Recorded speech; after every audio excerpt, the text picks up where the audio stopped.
안녕하세요. 법을 읽어주는 남자 법익남 김정철입니다.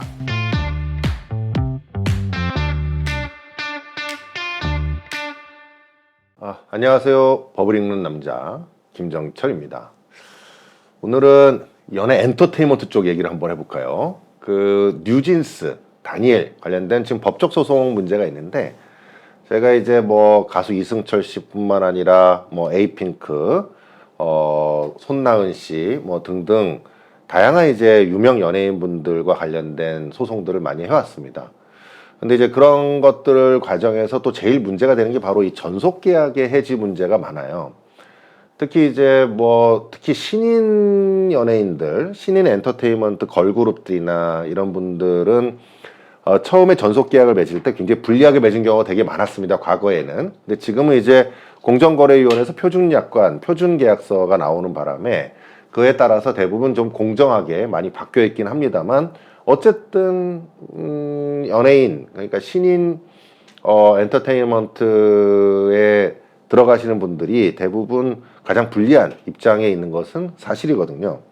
이번에 이제 뉴진스 멤버와 관련돼서 과거에 이제 소송이 있었지 않습니까? 가처분 소송에서 어도가 이제 이김으로써 실질적으로 그 소송으로 인해서 항소하지 않고 불복하지 않고 대부분의 멤버들은 다시 어도로 복귀하는 것으로 합의했다라는 것이 언론에 나와 있습니다.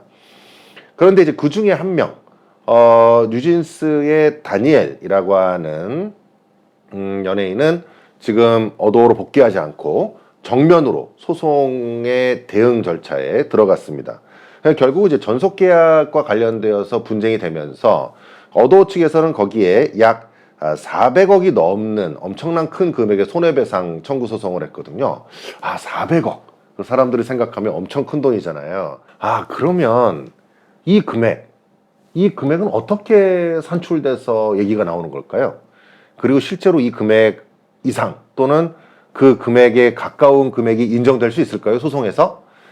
자, 이거는 어도의 매출액과 관련되어 있습니다. 뉴진스의 매출액을 생각을 해보면 지금 언론에 나온 바로는 2023년에 어도는 1,103억 원, 2024년에는 1,111억 원의 매출을 올렸습니다.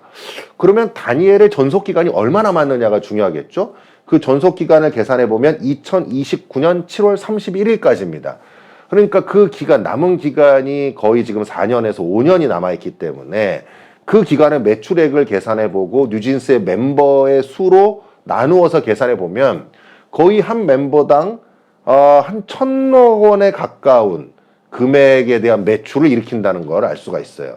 그렇다 그러면 그 손해배상 청구 금액이 충분히 가능하다는 결론이 나오죠. 그러면 이 문제에서 결국은 손해를 발생시킨 원인이 전적인 책임이 다니엘 측에 있다고 보게 되면 400억 원 또는 그 이상의 금액도 나올 수 있습니다. 왜냐하면 제가 아까 말씀드린 것처럼 손해배상에 대한 조항도 있지만 위약벌이라는 조항이 따로 있어요. 위약금과 위약벌이 달라요. 그래서 여러분도 계약서에서요, 꼭 그거 확인해 보셔야 돼요. 위약벌이라고 써 있느냐, 위약금이라고 써 있느냐. 위약금은 손해배상의 예정이라 그래가지고 감액이 됩니다. 금액이 줄어들 수 있어요. 그래서 과실 여부에 따라 달라질 수 있거든요. 근데 위약벌은 감액이 원칙적으로 안 되게 돼 있어요. 그래서 위약벌로 써 있으면 그 돈 다 내야 됩니다. 그럼 보통 전속계약서에 위약벌이라고 하는 것이 받은 금액의 수배, 몇 배가 위약벌로 규정되어 있거든요. 그러니까 경우에 따라서는 400억에다가 위약벌까지 해서 그보다 더 큰 금액이 나올 수도 있습니다. 물론 이제 과실상계나 이런 걸 통해서 금액이 조정이 될 수도 있고요. 또 법원이 재판 도중에 조정이나 또 재판상 화해를 통해서 조정이 될 가능성도 있기 때문에 결과는 지켜봐야 되겠습니다만, 순수 법리적으로서 가능성을 얘기한다면 400억 그 이상도 나올 수 있다. 과연 이런 소송이 가능할까? 가능합니다. 왜냐하면 뉴진스가 가지고 있는 그 매출액, 그 다음에 회사가 뉴진스를 키우기 위해서 지불하는 상당한 비용들이 있고, 보통 이제 전속계약서에 무슨 내용이 들어가는지 다들 궁금하실 것 같아요. 전속계약서에는 대부분 그런 내용이 들어 있습니다.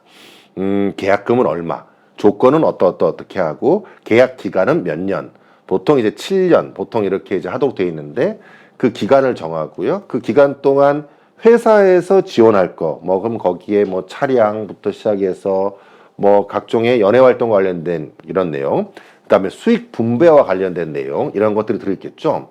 그런데 이제 거기에 중요한 부분이 뭐가 들어있겠습니까? 거기에 뒷부분에 보면은 위약벌 규정이 들어있습니다. 손해배상과 위약벌. 대부분 이제 전속계약의 기간 동안 연예인을 키우기 위해서 회사에서 굉장히 많은 돈을 지불하기 때문에 중간에 여기서 다른 곳으로 가버리게 되거나 전속계약에 따라서 활동을 하지 않게 되면 회사는 큰 손해를 입게 되잖아요. 그러니까 그에 따른 손해배상과 위약벌 조항이 들어가 있고요. 그 손해배상은 예상되는 매출액을 기준으로 하니까 뉴진스의 과거의 매출액들을 기준에 보면 이 금액은 충분히 가능한 금액입니다. 그래서 이제 문제는 이제 손해배상에서 이 전속계약의 해지의 원인이 어디에 있느냐, 위법성이 어디에 있느냐, 누가 더 잘못을 한 것이냐, 그리고 손해배상이라고 하는 것들은 이제 과실상계 같은 것들이 있거든요.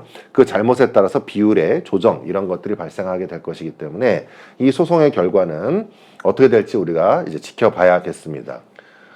저도 지금 또 다른 유명한 연예인과 관련되어서 각종의 손해배상 청구 소송을 하고 있어요. 광고 계약과 관련돼서 여러분 뭐 충분히 유추하실 수 있는 그 유명 배우 관련되어서 문제가 되어가지고 결국은 저희도 이제 손해배상 청구 소송을 하고 있는데 그런 소송에서도 마찬가지죠. 그 광고 계약에 따라서 각종의 규정되어 있는 위약벌 규정이나 손해배상 조항들이 있습니다. 그걸 가지고 상대방의 귀책, 이 계약의 해지가 된 귀책이 누구에게 있느냐 이걸 가지고 손해배상 액수를 결정하게 되고 손해배상이 인정될지 말지가 이제 판단이 될 것입니다.